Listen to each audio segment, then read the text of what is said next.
Welcome you all. Today we are going to discuss about some genetic disorder. You know that what is genetic disorder? So some disturbance, difficulty with the genetic information. You know what is genetic information? You know that we have a DNA as a genetic material, and the DNA has a certain pattern of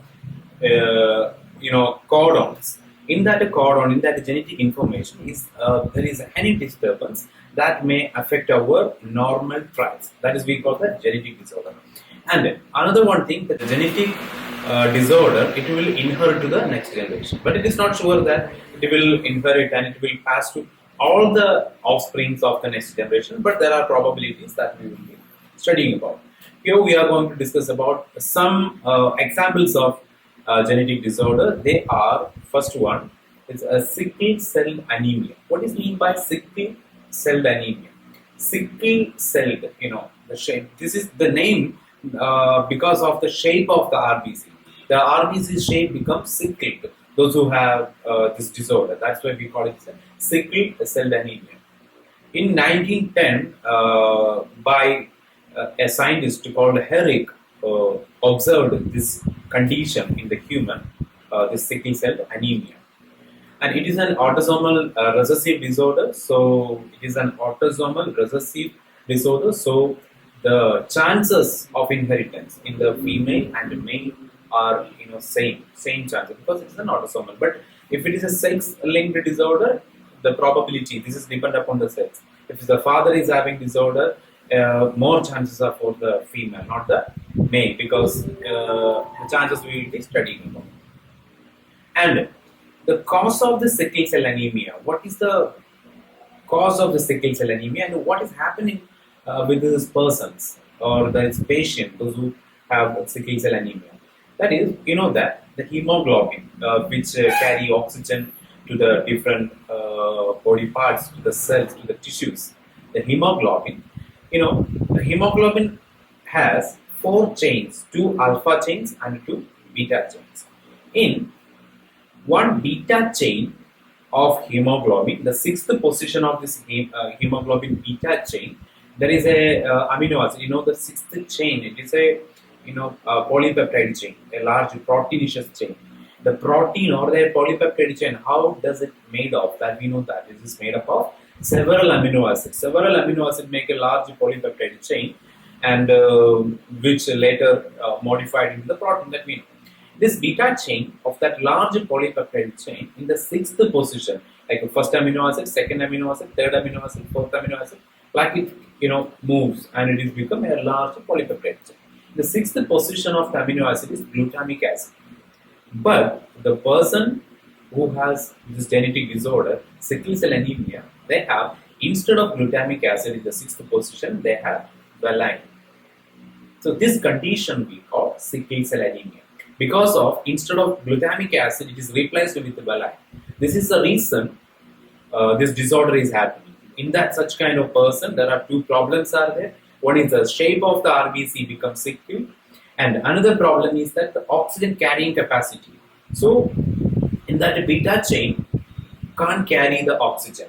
So it is become sickle cell shape, and also there is a deficiency of carrying oxygen. Actually how this disorder happening in the DNA, that the DNA which carries all the genetic information, right?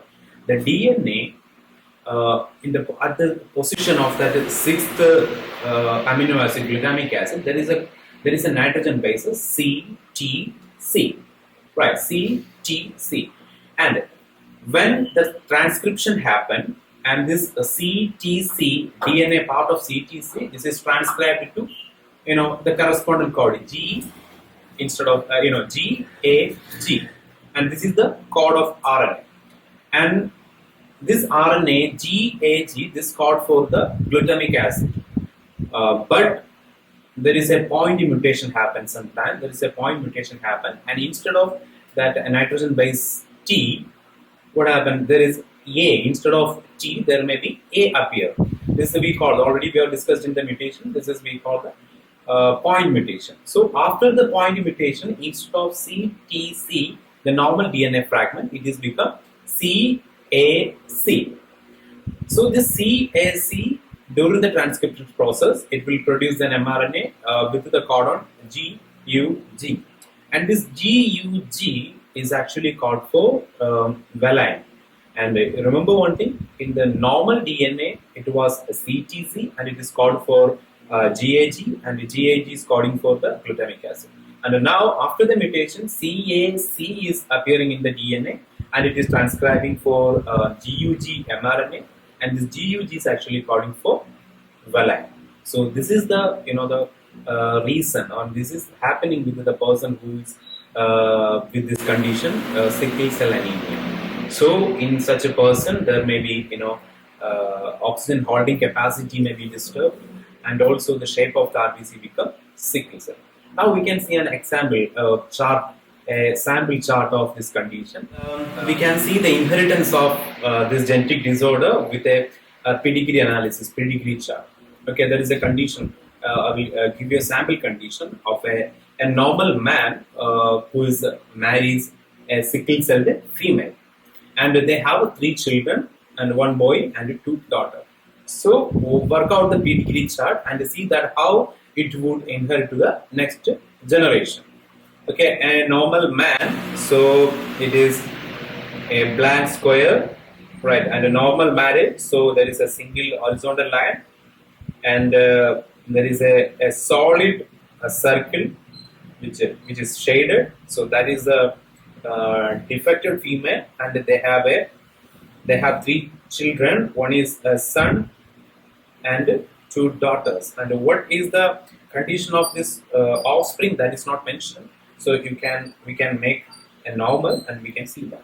So the normal male, usually it is I already have told about this, an autosomal recessive disorder. In the recessive disorders, we know that the deficiency in the gene, maybe that gene become absent. I mean, this is to show the recessive condition, right?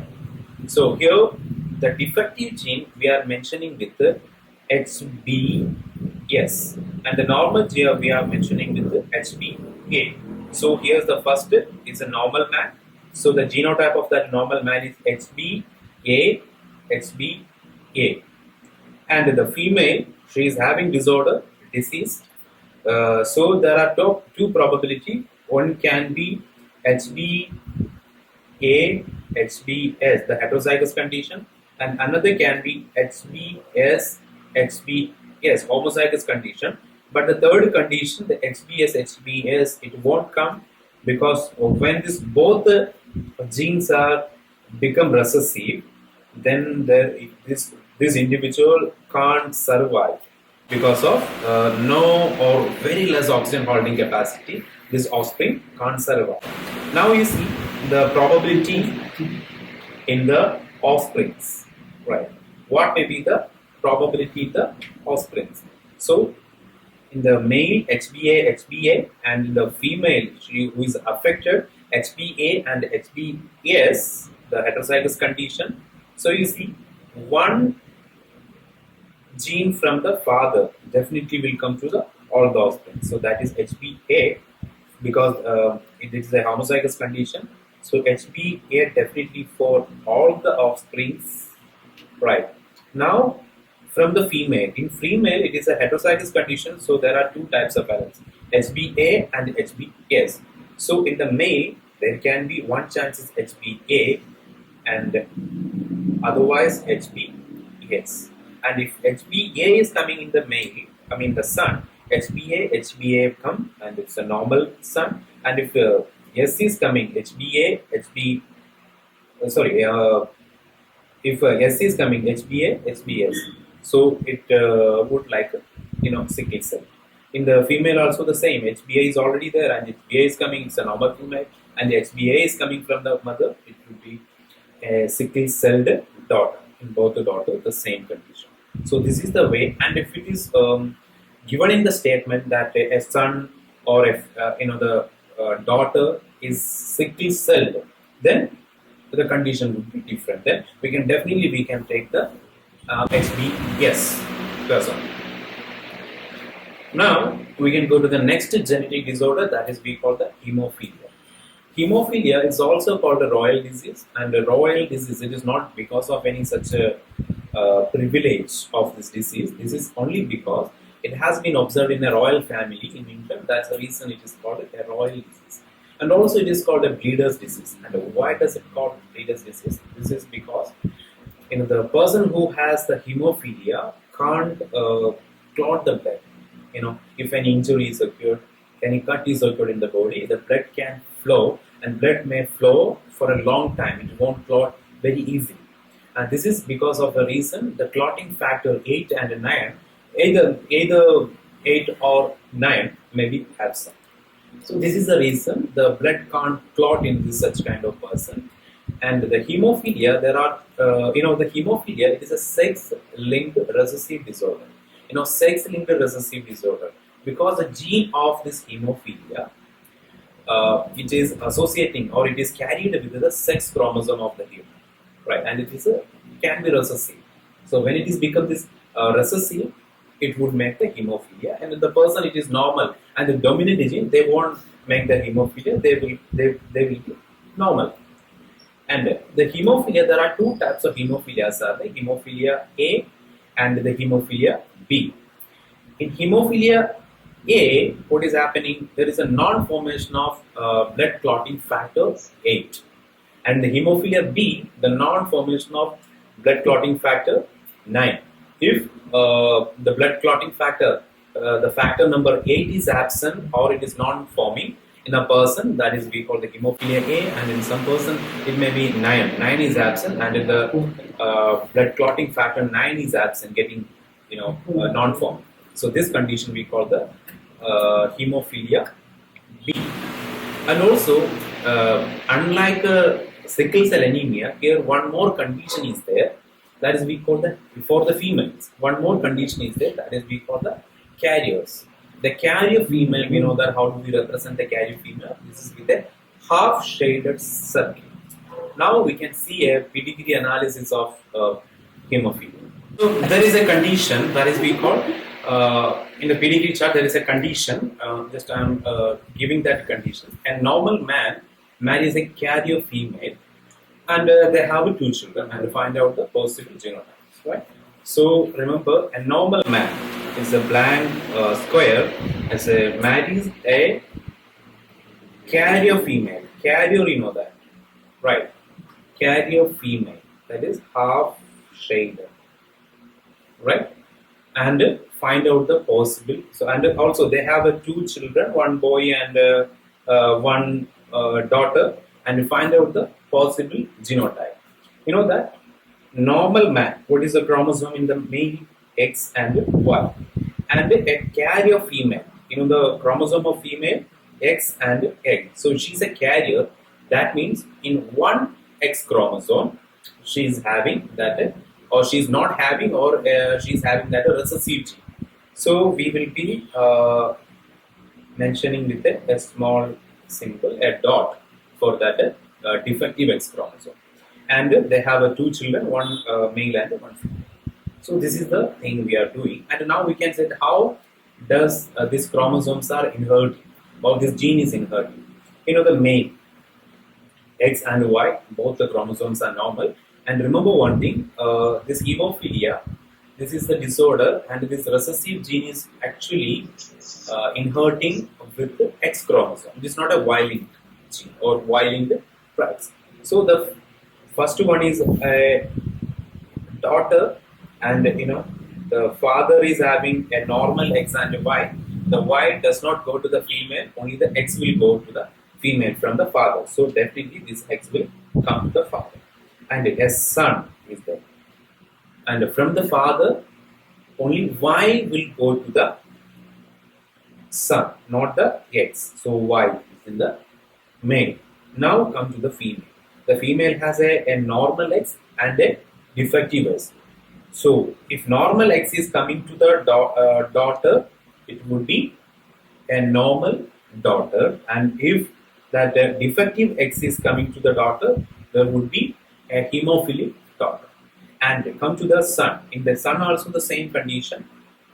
In the son, what is the condition? If that X is, the normal X is coming to the son, the son would be normal, absolutely normal, and if the defective X is coming, the son would be a hemophilic son. Remember one thing, in the female, if that defective X is coming, the female won't be hemophilic. She would call a carrier wound, a carrier, because a normal X is there. In that normal X, there is a normal gene is there for the clotting factor, either 8 or 9. So they can produce, that gene can produce the clotting factor. So she would be absolutely fine actually. But she is carrying a gene, that recessive gene in one set of chromosome. It can be inherited to the next generation. So this is okay. Now another one condition, another one genetic disorder, that is we call phenylketunuria. So what is phenylketunuria? It is also an autosomal recessive disorder, and in this condition what is happening is that there is an absence of an enzyme, that is we call phenylalanine dehydrogenase. Phenylalanine dehydrogenase enzyme. So what is the use of this enzyme? It is converting phenylalanine into tyrosine. This is the use of this enzyme, phenylalanine hydroxylase. So when this enzyme is absent in our body, there will be accumulation of phenylalanine in our body. So when this phenylalanine is accumulating in our body, this phenylalanine will convert into phenylalanine pyruvic acid. So when this phenylalanine pyruvic acid increase in our body or accumulate in our body, it will damage our nervous cells, neurons in the brain. So there will be brain damage. So the person may be arising the symptoms of that, like mental illness, such kind of problems. So this is we call phenylketunuria, and I'm not going through the pedigree chart, and you can work out with the pedigree chart. Now another one condition, that is we call the cystic fibrosis. In cystic fibrosis, this is also an autosomal recessive disorder. This is happening because of the deletion of a genetic code. Okay, the deletion in the mutation we studied about the deletion. So the deletion of a genetic code. So the person who is with the cystic fibrosis disease, they have there is an accumulation of a glycoprotein in the body may happen, and also there is a thick mucus. This is deposited in the pancreas, liver, and also the bronchi ducts. So this is one condition, and also there is a problem with the there is a protein that we call transmembrane conducting protein. Transmembrane conducting protein. This is a protein which helps the conduction of minerals across the transmembrane. This is a very important protein for the transportation of minerals like chloride ions and sodium ions. So when there is this lack of this protein, this transmembrane conducting protein, the conduction of chloride ion maybe won't occur. Conduction of chloride ion across the membrane won't occur. So it may be leads to many kind of serious health issues like blood pressure problem and such kind of problem. And also the person who is having cystic fibrosis, in their sweat there may be much amount of chloride and sodium ion may be lost. That's why their sweat may be much salty. Already the sweat is salty, but the person who is with the cystic fibrosis may lose more amount of salt. And in the next video, we will be talking about more genetic disorders and the reasons of genetic disorders. Thank you.